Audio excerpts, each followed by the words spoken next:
Stokin. Tak, bukan. Ada sebab. Kin, kenapa? Tak, saya tak suka pakai stokin pula. Stokin seragam. Saya rasa alat kaki saya rasa macam gatal dia kalau seragam warna dia. Saya suka lain-lain. Oh, gitu. Empat orang ni tak tunjuk bakat lagi ni. Siapa yang layak masuk bagi korang rasa? Tengok daripada pandangan pertama. Yang layak masuk Yang antara layak empat masuk orang komandan terus. Saya rasa yang layak masuk AI Hazan. Saya rasa pandangan aku. Kenapa rasa Hazan? Sebab saya rasa Hazan tu dia selain Hazan tu kau lah.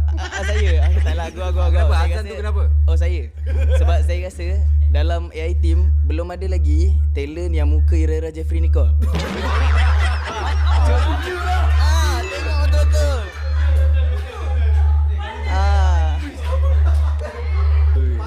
Jadi saya rasa kalau ada meriah lah lagi, seronok lah. Tapi selain saya rasa yang layak jadi talent permanent tak maaf Papa QR Ikmal. Saya Assalamualaikum. Okay. Saya nak bagi tahu ni, saya tak tengok konten sangat, tapi saya tak suka dia personally lah. Personal. Memang saya tak suka dia. Aku faham dia tu. Aku sama macam kau. Okay, saya tak suka Marhan. Aku dah agak Ada sebab. Sebab dia Satu, pertama saya cemburu lah. Saya cemburu dengan Mak Han sebab saya selalu nampak dia terginja-ginja orang konten. Dia melompat-lompat, saya tak boleh lompat. Saya cemburu. Saya tengok badan dia ringan dia. Tak suka dia. Saya cemburu. Saya mudah tak suka orang. Mudah. Untuk lelaki saya suka Harry. Oh, Harry ya? Untuk perempuan saya suka Asla. Sebab ramai cakap muka saya macam Asla, apa semua ambil gambar. Dia Asla saya cakap salah. Cakap bukan. Taklah saya gurau je yang Asla tu. Tapi saya suka Asla lah sebab dia muka dia mahal lah. Macam 200.5, 300.5. Mahal tu bagi saya mahal.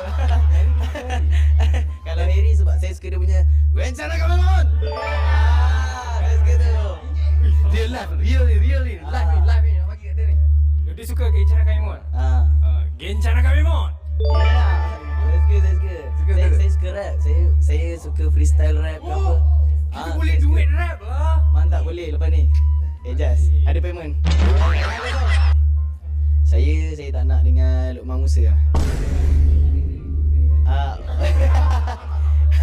Sebab dia suka pick up line apa semua kan. Sebab saya lagi power pick up line daripada dia. Kalau dengan dia, saya takut dia tenggelam. Saya takut dia tenggelam. Takut dia tak buat hati lah. Takut dia tak buat hati, takut nampak macam dia perempuan, saya jantannya. Saya lagi sweet bang, saya lagi gentle bang. Ya Hazan, antara perempuan yang dekat belakang ni, beri Sophie satu nama yang Hazan rasa Hazan lagi cantik daripada dia. Nak banyak pun boleh. Sabar. Yang paling lawa lah. Yang paling saya rasa saya boleh beat lah dia punya lawa. Banyak sebenarnya. Jangan tengok saya sangat lah. Saya rasa paling saya boleh beat. Jangan cabur. Jangan cabur saya.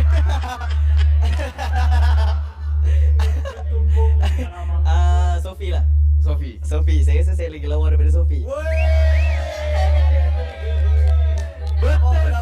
Saya rasa saya lagi lawa daripada Sophie. Kalau saya edit lebih sikit kat gambar saya rasa boleh bagi. Boleh saya Sophie. Kalau saya edit sikit boleh tu. Sophie lah, Sophie. Betul ke? Betul, saya dah boleh jatuh cinta dengan dia. Hilang. Saya jawab dulu. Boleh, sila. Assalamualaikum. Okey, dia macam gini. Kita sebelum kita dah berada di sini, kita dah bincang tau. Kita dah amalkan ataupun praktis taktikal kita. Kita ada taktikal 1-2-1-2. Bila saya dengan budak Ferry di depan, Ikmal dengan Najla akan support dia belakang. Kita akan passing macam itu. Memang ada taktikal. Jadi benda tu akan kita perhalusi untuk pergi lawan lah batch nombor 1 tu. Tak ada apalah batch 1 apa sangat. Takkan macam gitu kita pun boleh nyala. Apa benda? Kita boleh. boleh. Kita masing-masing ada taringnya.